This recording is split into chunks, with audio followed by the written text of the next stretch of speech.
আম so sorry দেখুন 1,70,000 টাকা কি করছ আমার ফোন? আসলে আমি নোটিস করিনি, I am so sorry. Okay, you guys carry on please.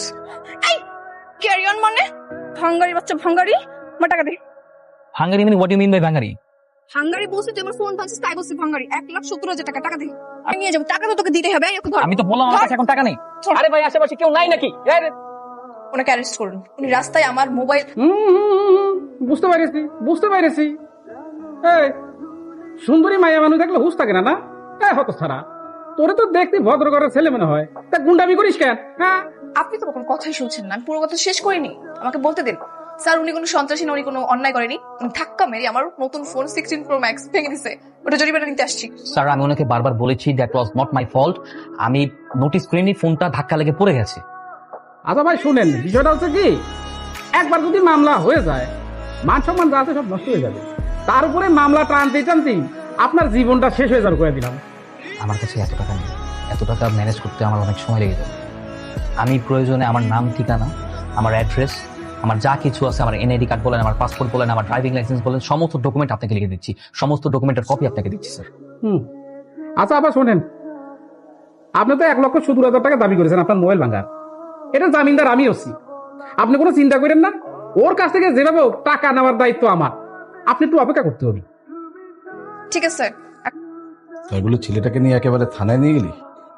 তুই কি করবো? আমার ফোন ভাঙলো কেন? শোন, থানায় একটু আপডেট নিস, ছেলেটা কোথায় কখন যায় সবকিছু খবর নি, ঠিক আছে? তোমাকে এই জন্য চিন্তা করতে হবে না, আমি 8টার মতো লেগে আছি অলরেডি। তুমি নাকি তোমার মায়ের ফোন ধরছো না? ওই বেয়াদব মহিলা আমাকে বারবার ফোন দিচ্ছে। ওয়াই? বাহ, এই চমৎকার আপনার শিক্ষা। আপনি আপনার নিজের সন্তানের সামনে তার মাকে বেয়াদব বলছেন। তুমি সবকিছু জানো না সায়ন। তোমার মাকে আমি সময় দিতে পারিনি ঠিকই, কিন্তু আমার টাকা পয়সা বিত্ত বৈভব কি দেয়নি তোমার মাকে বলো? তারপর তারপর সে যে ভুলটা করলো সে দোষ তুমি দেখবে না? আচ্ছা আমার কথা না হয় বাদই দিলাম, তুমি তখন ছোট্ট শিশু, তোমাকে রেখে আমাকে ডিভোর্স দিয়ে সে আরেকটা বিয়ে করে কি হবে? বাবা, প্রতিটা দিন একই টপিক নিয়ে কথা বলতে বলতে আমি মেন্টালি সিক হয়ে গেছি। I wish I could leave this home very soon. Good, very good, যাও না। তোমার দু চোখ যেদিকে যায় সেদিক তুমি চলে যাও, তোমাকে তো কেউ বেঁধে রাখেনি। সময় হোক চলে যাব, তখন আর বাদলাও পাবেন না। এই তো পাইছি। এই ভাঙ্গারি, আমার টাকা কোথায়? টাকা দেন। আমি সত্যি কথা বলছি, অনেস্টলি আমার কাছে টাকা নেই। আমার কাছে যদি সত্যি সত্যি টাকা থাকতো আমি আপনাকে টাকা দিয়ে দিতাম, কারণ আমি আপনার মধ্যে এরকম বাজে মহিলার সাথে বারবার ফেস অফ করতে চাচ্ছি না। তুমি বাজে মহিলা? এই ছাত্রা বেটা, আপনি কারে কথা বলতেছেন? আপনি ওনাকে চিনেন? উনি কে? উনি কোটিপতির ছেলে। কি কস? আর আপা কি কইতেছেন আপনি কারে? বাসার ভিতরে গিয়ে টাকা নিয়ে আসবে। চলেন। এই বাসার ভিতরে যাওয়া যাবে না প্লিজ। কেন যাওয়া যাবে না? আপনি এখানে সিগারেট করতে পারেন না। Excuse me. আরে এক্সকিউজ মি, আপনি কি ছেলের বাবা? হ্যাঁ, সায়ন আমার একমাত্র ছেলে। কেন, কি করেছে সায়ন? আপনার ছেলের কাছে আমি 1,70,000 টাকা পাই।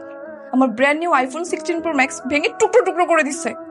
ওই টাকা আমি ফেরত নিতে আসছি, আমার টাকা দিন। আমি না একটা ব্যাপার বুঝলাম না, এত বড় বাড়ির বড় লোকের ছেলে আমার এই কোটি টাকার জন্য এত ছেঁচড়ামি কেন করতেছিল? ছেঁচড়া বেটা। এই নাও, এখানে 2 লক্ষ টাকা আছে, তুমি আগের চেয়ে ভালো একটা মোবাইল কিনে দিতে পারবে। জি থ্যাংক ইউ, আসি। সামান্য কটা টাকার জন্য বাইরের একটা লোক তুমি ঘরে ঢুকিয়েছ, আর আমার সামনে দাঁড়িয়ে বলে কিনা আমার ছেলে চেষ্টা। এবং তুমি জানো যে তোমার অ্যাকাউন্টে এরকম 2-4 লক্ষ টাকা পড়ে আছে। জানি, কিন্তু সেটা আমার টাকা না, আপনার টাকা। আপনি খুব ভালো মতো জানেন আপনার টাকা আমি ছুঁয়েও দেখি। তোমার বাবা পরিচয় দিতে যে তোমার এত লজ্জা লাগে, তাহলে তুমি এখানে কেন পড়ে আছো? ফাইন, আপনি যেটা চাচ্ছেন সেটাই হবে। আমি আজকেই চলে যাচ্ছি।